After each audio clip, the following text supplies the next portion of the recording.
আকুলি বিকুলি মন তোমাতে মগন নামি আহে প্ৰেমৰ মধু লগন।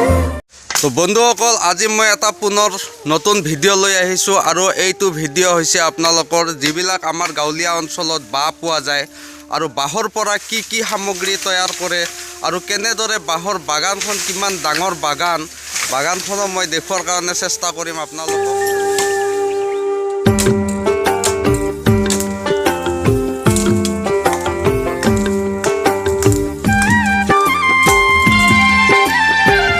আৰু আপোনালোকে চাই থাকিব এই বাঁহবিলাক কাটি কেনে ইহঁতে কেনেকুৱা সামগ্ৰী বনায় বাঁহেৰে, আপোনালোকক মই গোটেইখিনি ভিডিঅ'ৰ যোগেদি দেখুৱাৰ কাৰণে চেষ্টা কৰিম। আমি বাঁহ কটা মানুহৰ লগতো কথা পাতিম।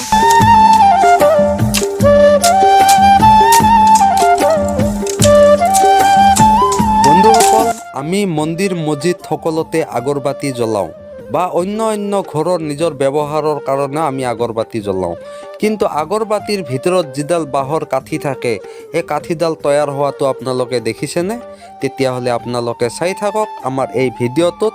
আমি সেই আগৰবাতিৰ কাঠি ক'ত বনায় আৰু কেনেকুৱা কৰি বনায় সেইটো আমি সম্পূৰ্ণ আপোনালোকক দেখুৱাম। বন্ধুসকল, চাই থাকক আমাৰ সম্পূৰ্ণ ভিডিঅ'। এইজন, ইয়াৰ নাম মইনাল। শুনাচোন, বাঁহবিলাক যে কাটা তোমালোকে কি কৰা? বাঁহবিলাক দি বহুত কিবা কিবি কৰা যায় আৰু। হয় নেকি? আৰু মই শুনিছিলোঁ এই বাঁহেদি পেলাই আগৰবাতিৰ কিবা কাঠি তোলা হয়। হয় দিয়ক। হয় নেকি? অঁ, পিছত তোমালোকে তোলা নে? তোলো। দিনত কিমানমান বাঁহ খৰচ হয়? মেক্সিমাম 5-6টা যায় বা 5-6ডাল বাঁহৰ শালা তোলা হয় না? 5-6টা বাঁহৰ শালা কিমান কিলোমান ওলায়? 30-40 কিলো হয়। 30-40 কিলো ওলায়। বন্ধুসকল, গাঁৱলীয়া কিছুমান দুখীয়া পৰিয়ালে এনেদৰে 8-10ডাল বাঁহ কাটি কেনে ধূপৰ কাঠিত ব্যৱহাৰ কৰি থাকে। এইদৰে নিজৰ পৰিয়ালটো পোহপালন দি থাকে। এনেকুৱা এডাল বাঁহ যদি আপোনালোকে বজাৰত কিনিব যায়, হয়তো 120 টকা কৰি পেলাই ইয়াতে বজাৰত পোৱা যায়। গতিকে এওঁলোকে কিনিব নালাগে, এওঁলোকৰ নিজা বাগান হয়। সেইটোৰ কাৰণে আজি আপোনালোকক দেখুৱাৰ কাৰণে আহিছোঁ এখন বাঁহৰ বাগানত। আমি সদায় নতুন বেলেগ ভিডিঅ' দেখাৰ কাৰণে আপোনালোকক চেষ্টা কৰি থাকোঁ। অন্য কিছুমান ভিডিঅ' যাতে আপোনালোকে চাই কেনে ভাল পায়, তেনেকুৱা ভিডিঅ' আমি আপোনালোকক দেখুৱাৰ কাৰণে ফুল চেষ্টা কৰি আছোঁ। বন্ধুসকল, এইদৰে আপোনালোকক নতুন কিছুমান ভিডিঅ' দেখাৰ কাৰণে চেষ্টা কৰিম। চাই থাকিব আমাৰ KNR চিৰিজ। বন্ধুসকল, বাঁহ গছৰ একো পেলনি নাযায়। যিবিলাক বাঁহ গছৰ ডাল পাত আছে, পাত হৈছে গৰু ম'হৰ প্ৰিয় খাদ্য। লগতে যিবিলাক ঠানিবিলাক আছে সেইবিলাক হৈছে গাঁৱৰ মানুহৰ কিছুমান বেৰৰ কাম হৈ যায়, লগতে খৰিৰ কামত ব্যৱহাৰ হয় এইবোৰ ডালৰ। বন্ধুসকল, এডাল বাঁহৰ 100% ব্যৱহাৰ হয়, তাতে অকণো পেলনি নাযায়।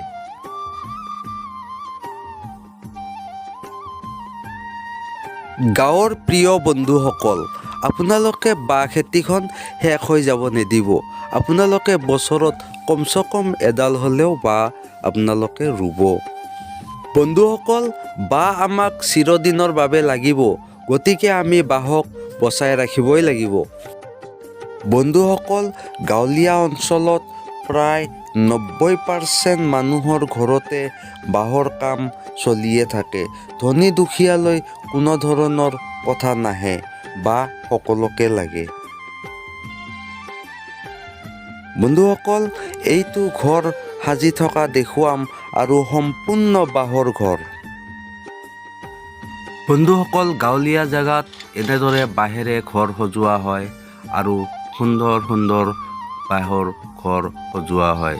যিবিলাক ঘৰত মানুহে থাকি বহুতে বসবাস কৰি আছে, হয়তো কিছুমানে পাকঘৰ বনায়, কিছুমানে হয়তো থকা ঘৰো বনায়, আৰু এনেদৰে বাঁহৰ কাম কাজ গাঁৱত চলিয়ে থাকে।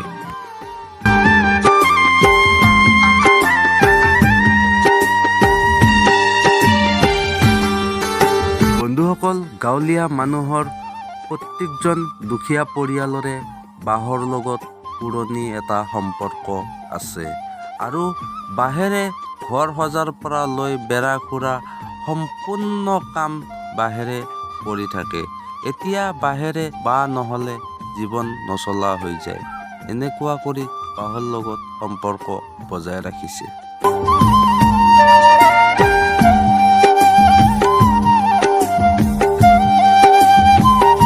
বাঁহৰ খেতিখন বন্ধুসকল ধনী গৰীব কাকো নাচায়, বাঁহ সকলোকে লাগে। ধনী মানুহৰ বিল্ডিঙৰ ছাদ ঢালাৰ পৰা লৈ আদি কৰি গোটেইখিনিতে বাঁহ লাগে।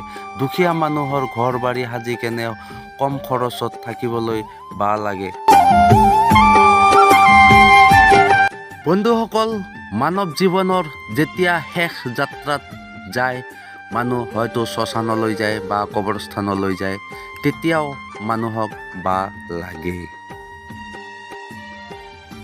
বন্ধুসকল, আজিৰ ভিডিঅ' অকণমান দীঘলীয়া হ'ল, কাৰণ মই সম্পূৰ্ণ বাঁহৰ বিষয়ে ক'বলগীয়া হৈছে আৰু দেখুৱাবলগীয়া হৈছে।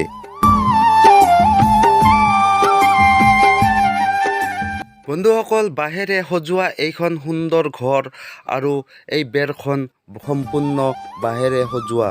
বহুত সুন্দৰ ঘৰ এখন সজাই আছে আৰু এই ঘৰখন যেতিয়া সম্পূৰ্ণ হ'ব আপোনালোকক মই দেখুৱাৰ কাৰণে চেষ্টা কৰিম। চাই থাকক আমাৰ ভিডিঅ'।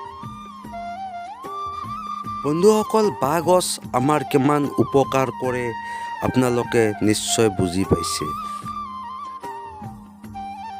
বন্ধুসকল, আমাৰ গাঁৱলীয়া ঠাইত বহু লোকৰ জীৱন ৰক্ষা কৰি আছে কেৱল বাঁহে।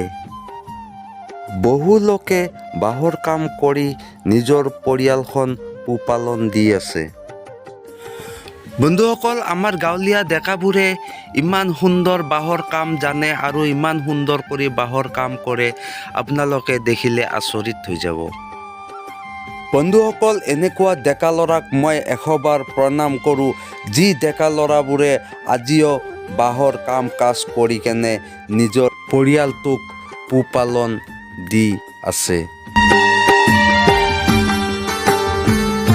বন্ধুসকল, আজিকালিৰ ল'ৰা ছোৱালী হয়তো বাঁহ বনৰ বিষয়ে নাজানে আৰু সেইটো আমি ডাঙৰবোৰে অকণমান ল'ৰা ছোৱালীক দেখাৰ কাৰণে চেষ্টা কৰিবই লাগিব।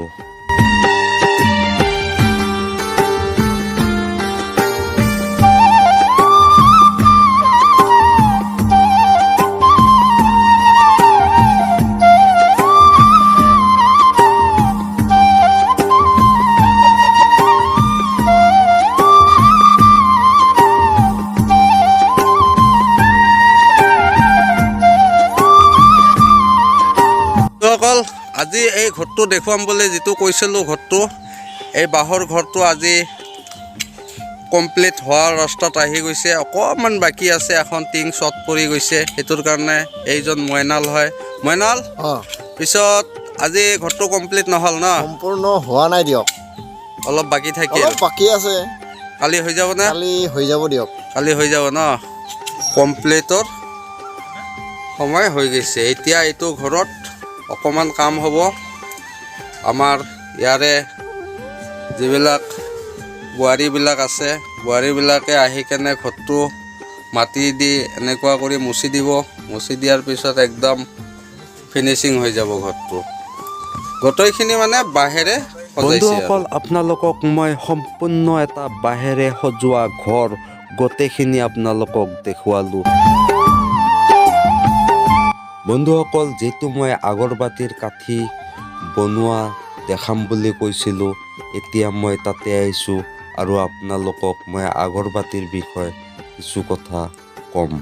এনেদৰে আগৰবাতিৰ কাঠি তোলে এওঁলোকে, আৰু এইটো কোনো ফেক্টৰী নহয়, এইটো প্ৰাইভেট মানুহৰ, দুখীয়া মানুহ হয়। তেওঁলোকে এইদৰে আগৰবাতিৰ কাঠি তেওঁলোকে তোলে। এনেকুৱা কৰি তেওঁলোকে আগৰবাতিৰ কাঠিবোৰ তুলি থাকে।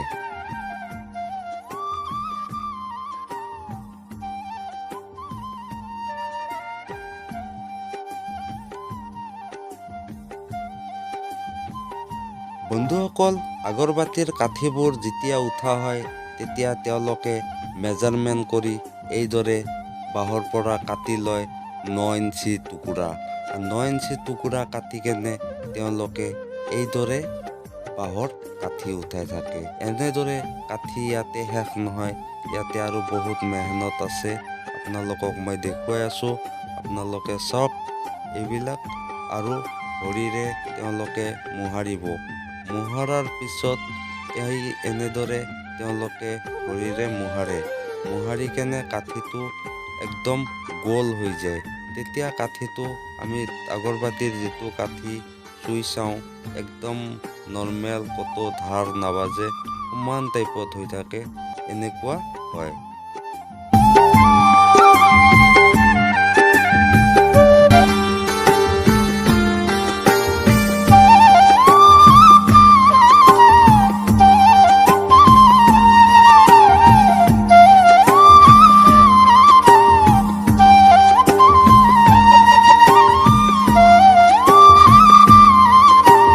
বন্ধুসকল, তেওঁলোকে যেতিয়া এই কাঠিবোৰ সম্পূৰ্ণ হৈ যায় তেতিয়া এনেদৰে পেকিং কৰি কেনে ঠেলাত ভৰাই বেছি কৰি তেওঁলোকে বিক্ৰীৰ কাৰণে লৈ যায়।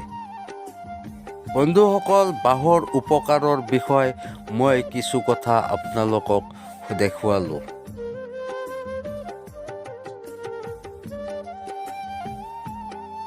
বন্ধুসকল, আপোনালোকক যিটো মই বাঁহেৰে সজোৱা ঘৰ আৰু ধূপৰ কাঠি আপোনালোকক দেখুৱাম বুলি কৈছিলোঁ, হয়তো মই বহুত দেখুৱাব পৰা নাই, তাৰে মাজত কিছু মই দেখুৱাইছোঁ।